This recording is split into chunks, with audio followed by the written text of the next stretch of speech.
السلام علیکم، آپ دیکھ رہے ہیں بول نیوز، میں ہوں مونس رضا اور میں ہوں انوشا سلیم۔ ہیڈ لائنز آپ نے جانی، بلیٹن کا باقاعدہ آغاز کرتے ہوئے سب سے پہلے آپ کو بتائیں کہ نہال ہاشمی کو گورنر سندھ تعینات کرنے کا فیصلہ کر لیا گیا ہے۔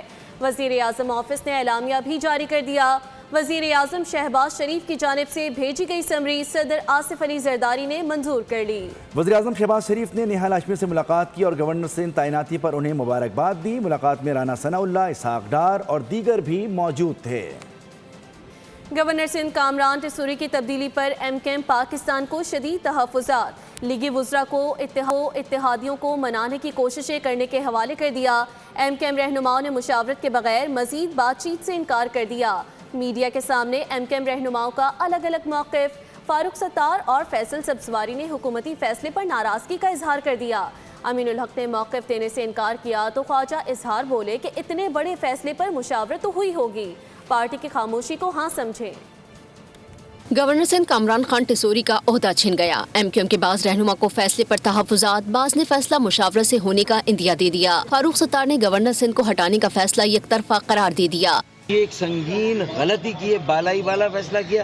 ایم کیو ایم کو نہ اعتماد میں لیا گیا، نہ مشورہ کیا گیا، نہ پوچھا گیا، نہ اطلاع دی گئی، اور اپنی طرف سے یہ میسج دیا گیا ایم کیو ایم کو کہ حکومت نے کہا ہے کہ ہماری طرف سے خیر بات، ہمیں تمہاری ضرورت نہیں ہے۔ اب ایم کیو ایم کا کوئی اخلاقی جواز نہیں ہے اس حکومت میں رہنے کا۔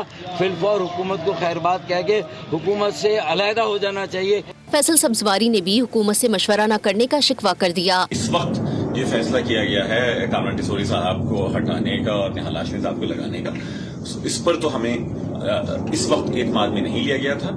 اب یقیناً ابھی ہم آپس میں گفتگو کریں گے اور دیکھتے ہیں کہ اس کو کس طریقے سے ہم نے ڈیل کرنا ہے۔ ادھر خواجہ اظہار نے موقف اختیار کیا کہ اتنے بڑے فیصلے پر مشاورت تو ہوئی ہوگی، پارٹی کی خاموشی کو ہاں سمجھیں۔ یقیناً پارٹی میں مشاورت کی ہوگی، اتنے اہم اتحادی ہیں، لیکن مجھے اور باقی ایم این ایز کو اس معاملے میں کوئی اعتماد میں نہیں لیا گیا۔ ظاہر ہے گورنر چینج ہوا ہے، گورنر آئے تو پالیسی کا حصہ ہوگا نا، ایم کیو ایم کے بغیر کیسے چینج ہوا ہوگا؟ ایسا ممکن تو نہیں۔ امین الحق نے ترمیمی بل پر اعتماد میں نہ لینے پر حکومت سے تحفظات کا اظہار کر دیا۔ آج جو امینڈمنٹ لایا گیا تھا، انہوں نے صرف اپنی ایک سیاسی پارٹی سے جسے کہتے ہیں کنسلٹنسی کی، ایم کیو ایم کے اعتماد میں نہیں لیا۔ ہم یہ بات وفاقی حکومت کو بتانا چاہتے ہیں کہ ایم کیو ایم کے 22 اراکین قومی اسمبلی موجود ہیں، اگر اسے اعتماد میں لے کر آگے نہیں بڑھا جائے گا تو ایم کیو ایم اپنا فیصلہ مستقبل کا فیصلہ کرنے میں آزاد ہے۔ ادھر لیگی وزراء نے ایم کیو ایم پاکستان کے رہنماؤں کو منانے کی کوششیں تیز کر دیں۔ ذرائع کے مطابق ایم کیو ایم نے حکومت سے اہم معاملات اور قانون سازی سے متعلق اعتماد میں نہ لینے کا شکوہ کر دیا۔ ڈرنے والا نہیں ہوں، ڈریں وہ لوگ جن کے سارے راز میں جانتا ہوں۔ اگر گل پلازا کے معاملے پر آواز اٹھانے کی سزا دی جا رہی ہے تو وہ اس سے پیچھے ہٹنے والے نہیں، بلکہ گل پلازا کے لیے آواز اٹھائیں گے اور 10 کانفرنسز کریں گے۔ گورنر سندھ کامران خان ٹیسوری کا تقریب سے خطاب بولا کہ ابھی تو پارٹی شروع ہوئی ہے۔ ان کا کہنا تھا کہ وہ دلیر آدمی ہیں، گونگے بہرے اور خاموش گورنر نہیں ہیں۔ کامران ٹیسوری کی نہال ہاشمی کو مبارکباد، گورنر ہاؤس کے تمام پروگرام جاری رکھنے کی اپیل کر دی۔ گورنر سندھ نے کہا کہ میں ڈرنے والا نہیں ہوں، ڈریں وہ لوگ جن کے تمام راز سے وہ واقف ہیں۔ انہوں نے یہ بھی کہا کہ اگر گل پلازا پر آواز اٹھانے کی سزا دی جا رہی ہے تو وہ اس سے پیچھے ہٹنے والے نہیں ہیں، اس کے لیے مزید پریس کانفرنسز کرتے رہیں گے۔ گورنر سندھ کامران خان ٹیسوری کا تقریب سے خطاب، انہوں نے کہا کہ ابھی تو پارٹی شروع ہوئی ہے۔ انہوں نے کہا کہ میں ایک دلیر آدمی ہوں، گونگے بہرے اور خاموش گورنر کی طرح میں نہیں رہ سکتا۔ کامران ٹیسوری کی نہال ہاشمی کو مبارکباد، گورنر ہاؤس کے تمام پروگرام جاری رکھنے کی اپیل بھی کر دی۔ کامران ٹیسوری نے فوری طور پر رد عمل دیا ہے۔ اپنے رد عمل میں انہوں نے کہا ہے کہ میں ڈرنے والا آدمی نہیں ہوں، ایک نڈر انسان ہوں اور اپنے انداز سے کام کرتا ہوں۔ اگر گل پلازا پر آواز اٹھانے کی سزا دی جا رہی ہے تو اس کے لیے آواز اٹھاتا رہوں گا۔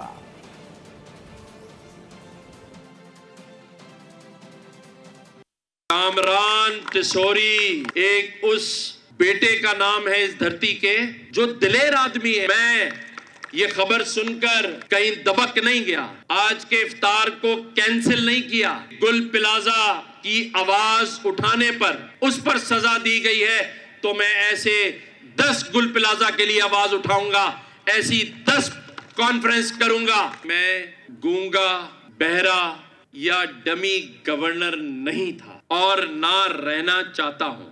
ایسے نہیں ڈرنے والا، ڈریں وہ لوگ جن کے سارے راز جانتا ہوں۔ باقی بات رہ گئی سیاست کی، تو ابھی تو پارٹی شروع ہوئی ہے۔ میں مبارکباد دیتا ہوں نہال ہاشمی بھائی کو کہ وہ آئیں اور یہ جو سارے کام انیشیٹیوز ہم نے اس 4.25 سالوں میں گورنر ہاؤس میں کیے ہیں اسے جاری اور ساری رکھیں۔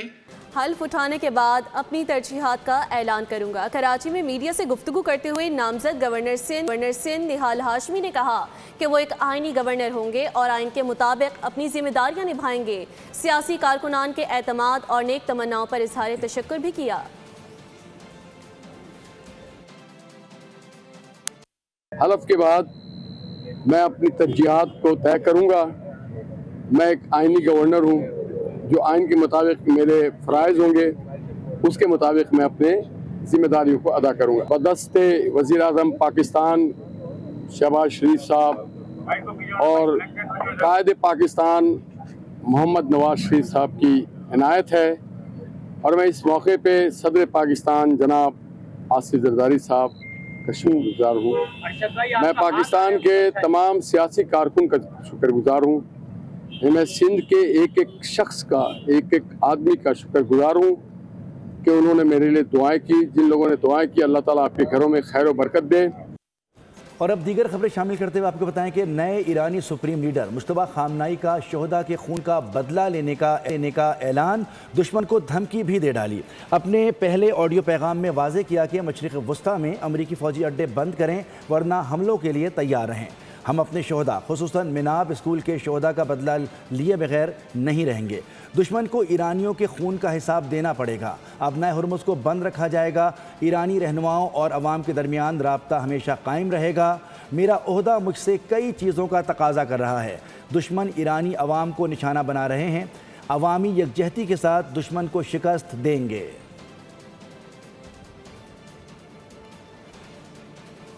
The enemies were trying hard to hit the people before the expert council can find a supreme leader. Now I'm here. We are forced to continue the interests and the bases of the enemies, but we still have good relationships and friendship with the neighboring countries. Those who killed our children will pay the price. My advice is to stop these bases from operating. We will never retreat. We will revenge the blood of our martyrs, not only for the late Supreme Leader, but also for the blood, particularly the blood of children and women. That's why the crimes of the enemies in Minab school and some other اعلامیے کے مطابق وزیر اعظم اور سعودی ولی عہد کے درمیان ملاقات میں خطے کی موجودہ صورتحال پر بات چیت ہوگی۔ ملاقات کے دوران علاقائی سلامتی کی صورتحال اور دو طرفہ تعلقات پر تفصیلی بات چیت ہوگی۔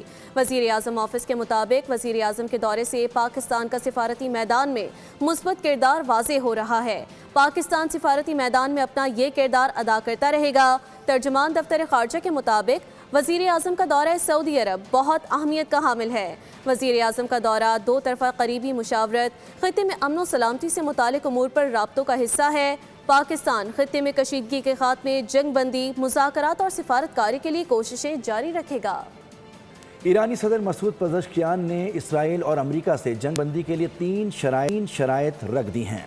ایرانی صدر مسعود پزشکیان نے سوشل میڈیا پر جاری بیان میں کہا ہے کہ ایران کے آئینی حقوق تسلیم کیے جائیں، جنگ میں ایران کے نقصانات کا ہرجانہ ادا کیا جائے اور آئندہ ایران کے خلاف جارحیت نہیں ہوگی۔ عالمی طاقتیں اس بات کی ضمانت دیں۔ ایرانی صدر مسعود پزشکیان نے یہ بھی کہا کہ انہوں نے روسی صدر اور پاکستانی وزیر اعظم سے بات چیت کے دوران خطے میں امن کے لیے ایران کے عزم کو ایک مرتبہ پھر دہرایا ہے۔ ایران کی بھرپور جوابی کارروائیاں، حملوں کی نئی لہر میں امریکی اور اسرائیلی اہداف کو کلسٹر وار ہیڈ اور ہائپر سونک میزائلوں سے نشانہ بنایا۔ یو اے ای کے قریب کنٹینر جہاز پر پروجیکٹائل لگنے سے آگ لگ گئی۔ دبئی میں امریکی فوجی اہلکاروں کے رہائش گاہ پر ڈرون حملہ۔ بحرین میں مہراق گورنری میں ایندھن کے ٹینکوں کو نشانہ بنایا گیا۔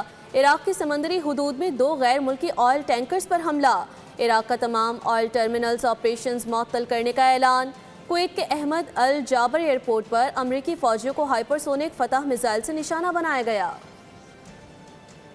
جارحیت کے جواب میں ایران کے دشمن پر تابڑتوڑ وار، مشرق وسطی میں امریکی تنصیبات بھی بڑے نقصان سے دوچار۔ حملوں کی نئی لہر میں اسرائیلی ایئر بیسز اور سیکیورٹی ایجنسی کے ہیڈ کوارٹرز کو نشانہ بنایا گیا۔ بن گوریان ایئرپورٹ پر میزائلوں کی بارش، پے در پہ میزائل حملوں کے سامنے اسرائیل کا دفاعی نظام جواب دے گیا۔ آبنائے ہرمز نیا محاذ جنگ بن گیا۔ ایرانی حملوں میں کئی تیل بردار جہاز تباہ۔ عراق میں بصرہ کے قریب آئل ٹینکر پر حملے میں عملے کا ایک رکن ہلاک ہو گیا۔ UAE کی جبل علی بندرگاہ کے قریب بھی مال بردار جہاز پر میزائل داغ دیا گیا، آگ بھڑک اٹھی۔ عمان میں سلالہ پورٹ پر تیل کے ذخیرے میں آگ لگ گئی۔ دبئی کے کریک ہاربر کے قریب ڈرون عمارت سے ٹکرا گیا۔ کویت انٹرنیشنل ایئرپورٹ پر حملہ، متعدد ڈرونز کے ذریعے نشانہ بنایا گیا، 2 افراد زخمی۔ سعودی عرب نے پرنس سلطان ایئر بیس پر 3 بیلسٹک میزائلوں کو تباہ کر دیا۔ سعودی وزارت دفاع کے مطابق شیبہ آئل فیلڈ کی طرف جانے والے ڈرون کو مار گرایا گیا۔ قطر میں 9 بیلسٹک اور متعدد ڈرونز کے حملے، 8 میزائل اور تمام ڈرونز ناکارہ بنا دیے گئے۔ بحرین میں بھی ایک بحری اڈے کو نشانہ بنایا گیا۔ ایران کی پاسداران انقلاب نے اسرائیل اور خلیجی ممالک میں موجود امریکی ٹیک کمپنیوں اور مالیاتی اداروں کو نشانہ بنانے کا بھی اعلان کر دیا۔ اسرائیل اور ایران کے شدید فضائی حملے، تہران سمیت کئی شہروں پر دھماکوں سے گونج اٹھے اور اسرائیلی فورسز کا ایرانی فوجیوں کو شہید کرنے کا دعویٰ۔ شہداء کی مجموعی تعداد 1348 ہو گئی۔ اسرائیل اور امریکہ کے ایران پر شدید فضائی حملے۔ جنونی اسرائیل اور امریکہ کی جارحیت جاری، ایران پر شدید فضائی حملے، کئی شہر دھماکوں سے گونج اٹھے۔ سید ابراہیم سمیت پاسداران انقلاب کے مزید 12 ارکان شہید۔ امریکی اور اسرائیلی حملوں میں شہداء کی تعداد 1348 ہو گئی، 70,000 سے زائد زخمی۔ جنوبی تہران میں صنعتی علاقے پر حملہ، کرج پر بھی شدید بمباری کی گئی۔ اسرائیلی فورسز کا ایرانی فوجیوں کو شہید کرنے کا دعویٰ۔ رات بھر جنگی طیارے بم برساتے رہے۔ مہر آباد ایئرپورٹ کے قریب بھی دھماکے۔ تہران پر حملے کے دوران بجلی کا نظام متاثر۔ اصفہان میں ایویشن کالج کو نشانہ بنایا گیا۔ امریکہ نے جنگ میں اب تک ایران کے 58 بحری جہاز تباہ اور 31 بارودی سرنگیں ناکارہ بنانے کا دعویٰ کر دیا۔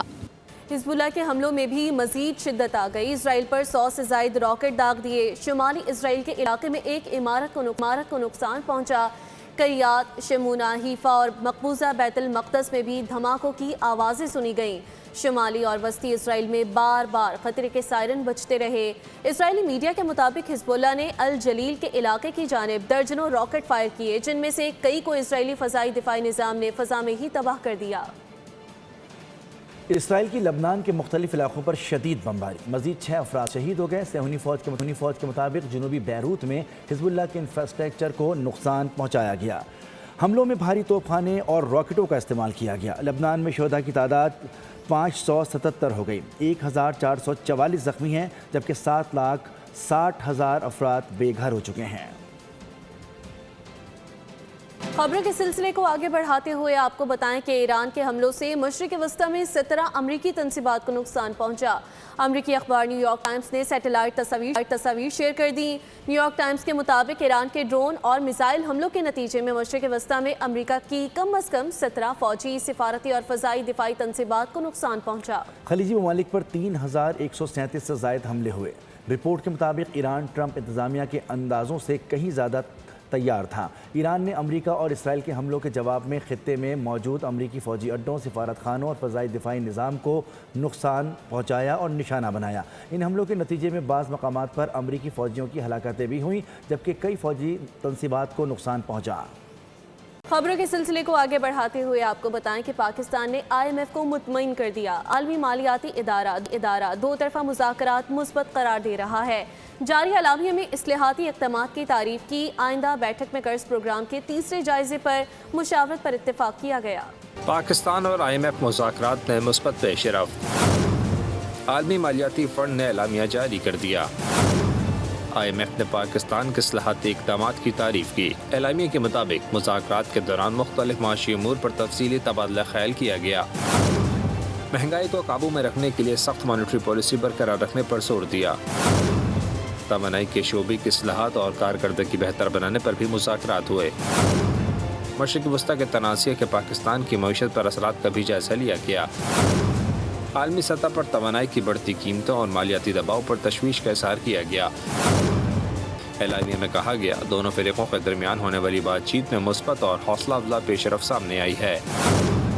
اور امکان ہے کہ آئندہ چند روز میں مشاورت کے اس عمل کو حتمی مرحلے تک پہنچا دیا جائے گا۔ IMF اور پاکستان کے درمیان مذاکرات آئندہ چند دنوں تک جاری رہیں گے۔ بھارتی ریاست منی پور میں حالات انتہائی کشیدہ ہو گئے۔ عوام نے بھارتی فوج سے نفرت اور بیزاری کا اعلان کیا اور واضح اس کا اظہار بھی کیا۔ منی پور میں مظاہرین نے بھارتی فوجی گاڑی کو نقصان پہنچاتے ہوئے فوجیوں کو زد و کوب کیا۔ مقامی افراد نے بھارتی فوجی افسران کو کھلے عام دھمکیاں دیتے ہوئے چیک پوسٹیں ہٹانے کا مطالبہ بھی کیا۔ مظاہرین کا کہنا تھا کہ اگر فوجی چیک پوسٹیں نہ ہٹائی گئیں تو کوئی اور نہیں، ریاست کی عوام خود کارروائی کریں گے۔ مقامی افراد نے انڈین آرمی کو گو بیک کے نعرے بھی لگائے اور الزام عائد کیا کہ بھارتی فوج کی موجودگی خطے میں کشیدگی بڑھا رہی ہے۔ اطلاعات کے مطابق بعض علاقوں میں عوامی دباؤ کے باعث بھارتی فوج کو پیچھے ہٹنا پڑا، جس سے سیکیورٹی صورتحال مزید غیر یقینی ہو گئی۔ دفاعی ماہرین کا کہنا ہے کہ منی پور میں بڑھتی بے چینی بھارت کے اندرونی سیکیورٹی چیلنجز کو ظاہر کرتی ہے۔ ناظرین، اب خبر کھیل کے میدان سے۔ پاکستان اور بنگلہ دیش کے درمیان دوسرا ایک روزہ میچ کل کھیلا جائے گا۔ میچ پاکستانی وقت کے مطابق دوپہر 1:15 پر شروع ہوگا۔ مقابلے کے لیے پاکستان کے پلینگ 11 میں سے 1 سے 2 تبدیلیوں کا امکان ہے۔ 3 میچز کی سیریز میں بنگال ٹائیگرز کو 1-0 کی برتری حاصل ہے۔ مارکے میں بنگلہ دیش کی کامیابی میزبان ٹیم کو سیریز میں فیصلہ کن برتری دلا دے گی۔ خبروں میں فی الوقت اتنا ہی۔ مزید اپڈیٹس کے لیے وزٹ کیجیے bolnews.com۔ آپ دیکھتے رہیے بول نیوز۔ سبسکرائب کریں اور بیل دبائیں تاکہ کوئی خبر رہ نہ جائے۔